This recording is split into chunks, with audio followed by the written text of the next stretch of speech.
Working in Ghana is definitely a different experience than working in Canada. I had an interview at a TV station that I'm not going to name, where the person interviewing me actually asked me about why I wasn't wearing makeup and why I wasn't wearing, big earrings and why I wasn't having a long weave on my head. And Ghanaians will joke and say GMT is Ghana Man time. Okay. I wish I knew more about why the rules and regulations regarding land and land purchasing and that kind of stuff. I haven't yet purchased any, but I think that if I had more knowledge about it, it's something that I could have prepared.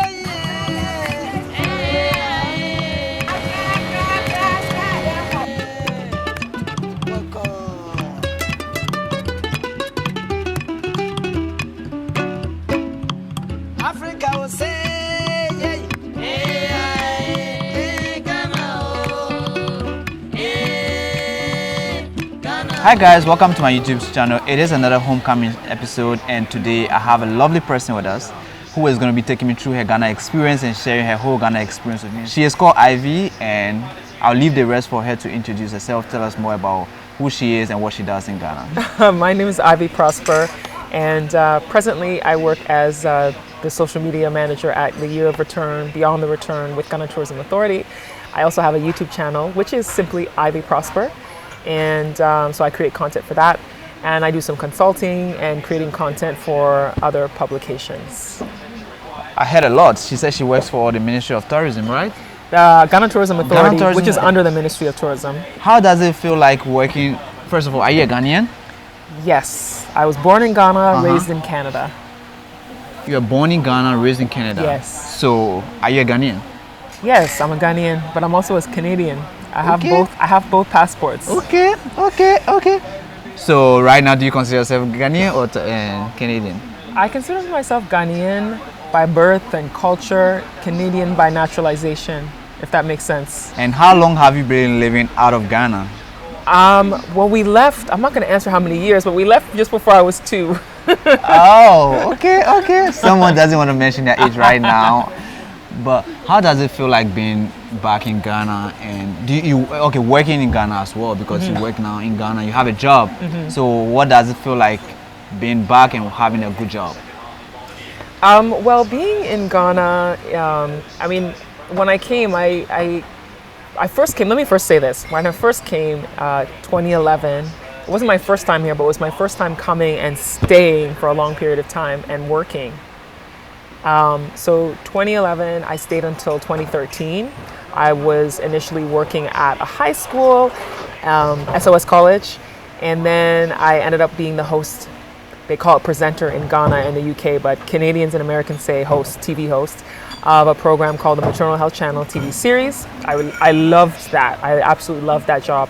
And once that ended, I left and I came back in 2016. So I've been here since 2016. So my job right now with Ghana Tourism, I've been there since 2019. Working in Ghana is definitely a different experience than working in Canada.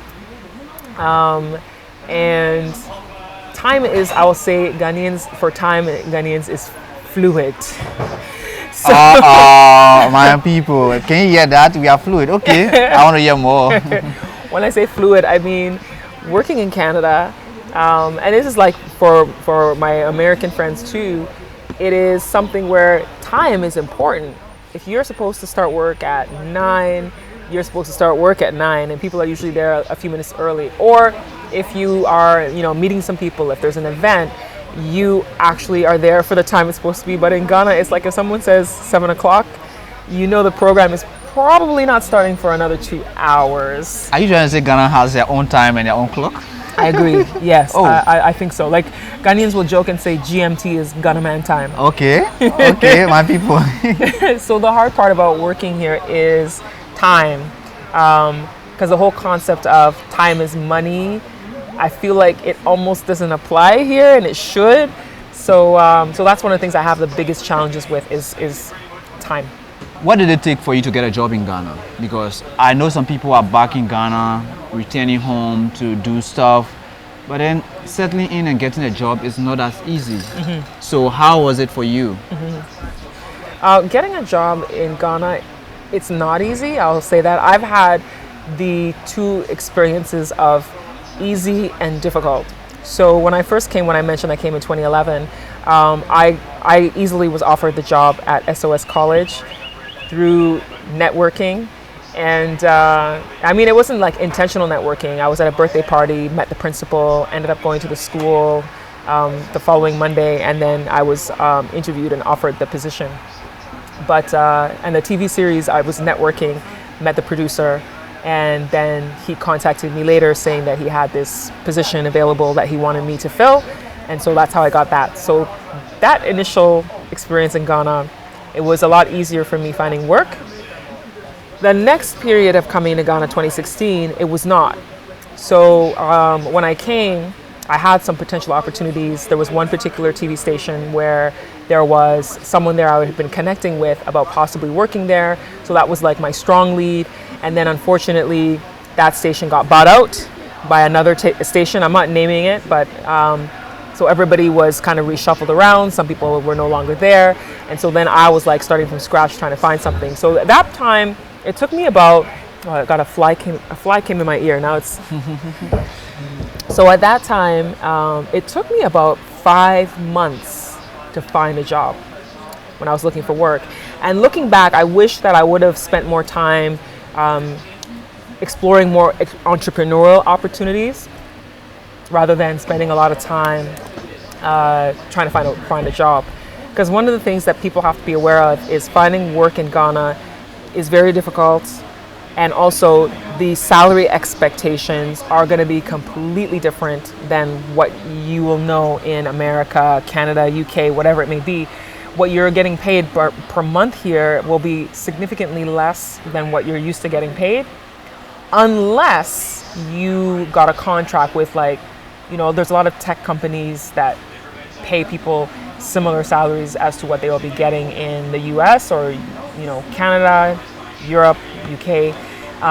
And tech isn't the only example. Like, I know of people in the telecommunications industry, same thing, people in the advertising industries, that they're able to negotiate salaries that are quite similar to what they were making before, or they're making foreign currency. So they're making pounds or euros or dollars working for some of these companies. Or if you work in the oil and gas industry, particularly if you're in a high level position, the opportunity to make similar to what you made outside is also there too. But if you're looking for like an office job, like some people live in Canada, they work these regular office jobs. They might be working at a call center somewhere. They might be working, managing a store somewhere, whatever it may be.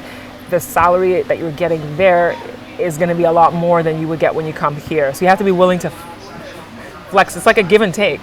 You're losing to gain, because some people feel like they're gaining a more relaxed lifestyle. But you're losing the money that you might have been making outside the country. But one of the things I always advise people is, if you want to make money in your foreign currency, you should look for a job before you actually get here.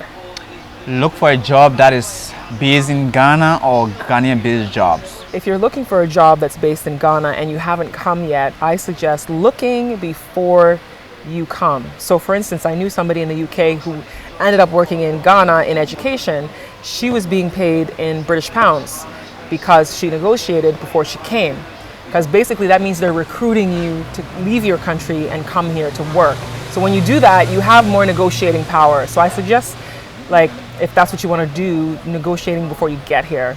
The other thing is, if you're looking for making your foreign currency, you can come to Ghana and maybe work for companies remotely, especially now after COVID. So many companies are doing remote work. I know a lot of people who are here in the country and they're working for companies that are not even in Ghana. I know people who are doing work online, and they're doing it all for companies that are based somewhere else, and the companies don't even do business in Ghana. They're doing business in the other country, but because they're outside, they're just doing it virtually. But it can get tricky if you're talking about taxes. Some countries have rules and regulations, so you have to investigate that on your own to figure out exactly what it is you decide to do. Right, so my question now is, what are some of the things you wish you knew about Ghana before moving to Ghana? You've literally moved to Ghana, right? Yeah. You live here now, you spend our currency and you enjoy the vibe. So what are some of the things you wish you knew about Ghana before coming? The things I wish I knew. That it's not as easy living day to day when you don't have a car, because if you come from a society where you're used to the bus system, it's more challenging here because usually it's the trotro. Yes, that we people have take. the, I mean, we have the trotro, Yeah. the taxis, and the Uber. Yeah. So Yeah, there's the taxis and the Ubers as the options. But I come from a city, I was living in Toronto when I moved to Ghana. And in Toronto, you've got the buses and you've got the subway. And then you have the GO train system. So it's like you have options of how you can get around without a car. You don't have to have a car, especially when you live in the core of the city. You can literally get on the subway, and the subway's like every few minutes. In rush hour, the subway's like every 3 minutes. There's a subway train coming. So you're not worried about, I have to sit in traffic driving somewhere all the time. And that's not to say people don't drive in Toronto, because they do. And then there's the bus system too that runs 24 hours. There's no 24-hour bus system in Ghana. Basically, you have to end up using Uber or Bolt, which don't always provide the best customer service experience. If you use them a lot, you'll find out what I'm talking about. I don't want to get into too much detail about it, but I also wish that I knew more about why people. I'm thinking now. What do I wish I knew?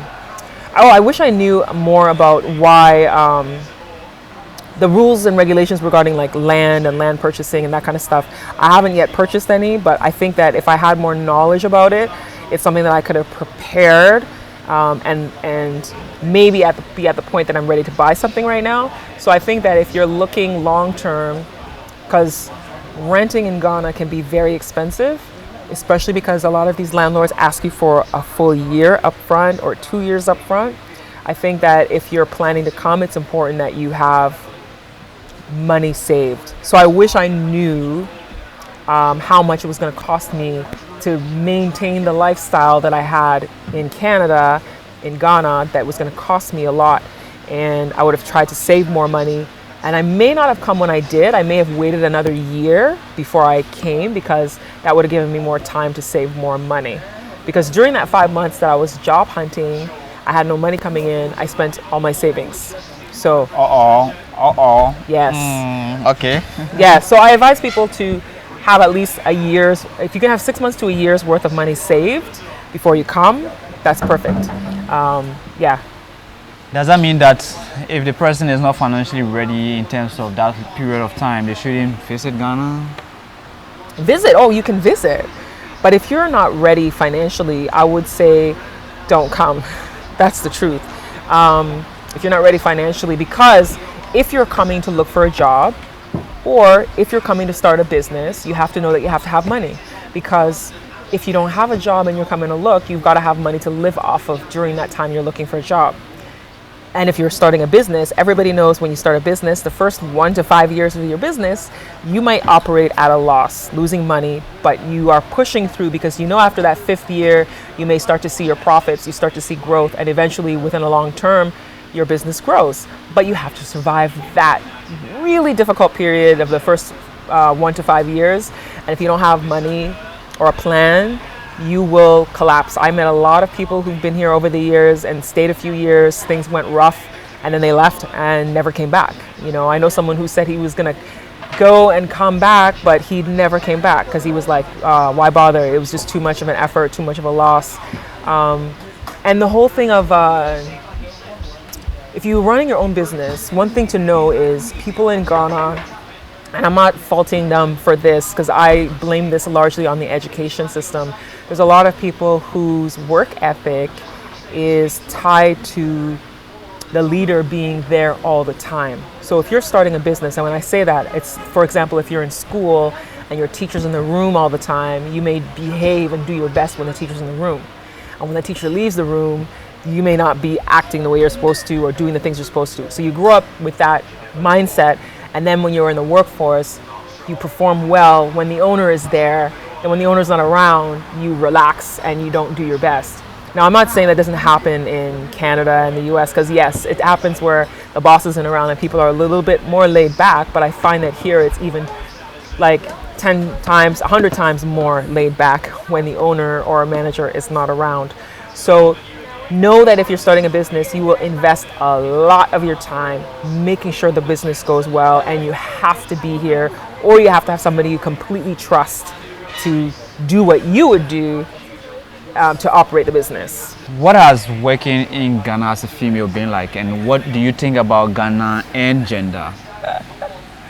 Well, when it comes to gender in general, when you're coming from abroad, you realize that the advances made for women have gone further as far as like In Ghana or in abroad? abroad. Okay. So sometimes when I'm in the environment in Ghana, and this isn't just specific to work, this is just in general, I feel like, did that person just say that? I'll be like, am I in 1975?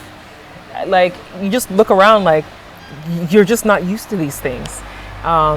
Because here it's not something that has changed and it's accepted. So for example, I had an interview at a TV station that I'm not going to name, where the person interviewing me actually asked me about why I wasn't wearing makeup and why I wasn't wearing, big earrings, and why I wasn't having a long like weave on my head. And I was like, what does that have to do with the job I'm applying for? And it's something that people see as acceptable. Like, he felt comfortable enough to ask me those questions, yeah. and that would not be allowed. That would be like illegal, because it's like, you can't ask me about like why am I not wearing makeup and all this stuff.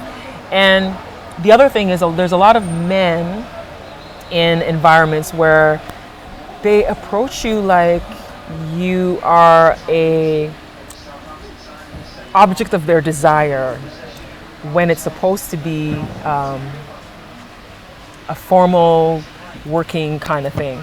And so it gets to be uncomfortable sometimes, and you have to find ways to manage it in a way that people don't get so offended. And it sounds so weird to say, because I'm so used to a country where if something happens that's uncomfortable, you can easily just report it, and it's accepted as this is a reported harassment or whatever it may be. But here, I mean, I know women who've said that they've gone to the police to report a man for something, and then they'll be like, oh, this guy, you have a guy who likes you, and you're coming to the police station with this. And it was like, are you serious? This woman wants to report this man is harassing her, and you're saying you have a guy that likes you? Like, so, and I'm not saying that all police are like this, but this is something that's quite commonly spoken about by women. Like, you see it in WhatsApp platforms. You see women having conversations about things that men say or men do. Or like, there was a time when I was at an event, I met someone, and we were talking business, and we exchanged contact information for business reasons, because we were talking about these events and how I could be a part of these events that his organization was working on. I was excited about it. And then the first phone call I got from him was on a Friday night at 9:30 at night, and like, hey, sweetie, it's like, who is this? And I was like, is this guy for real? I was like, I gave you my contact information because we were talking business, and now you're like, hey, sweetie, and Sweetie pie. and I was like, you know what, it's not appropriate. Let's talk on Monday during business hours. Okay. What we were talking about. And he was like, oh, why, are you busy right now? I'm like, whether I'm busy or not, it's 9:30 at night. It's outside of business hours. We can talk about the business we discussed on Monday. And he just was really surprised. And I know a lot of women who talk about men assuming that they thought it was something that it wasn't. And most of the time it's like, this is a business conversation, but they've interpreted it as something else. And it happens way more here than I ever experienced in Canada. The video was very lengthy. However, she said a whole lot of interesting things that I want to bring to you. So I'm dividing this video into 3 sessions. That is part 1, part 2, part 3. And I'm happy that you've just watched part 1. So stay tuned and enjoy part 2 and part 3.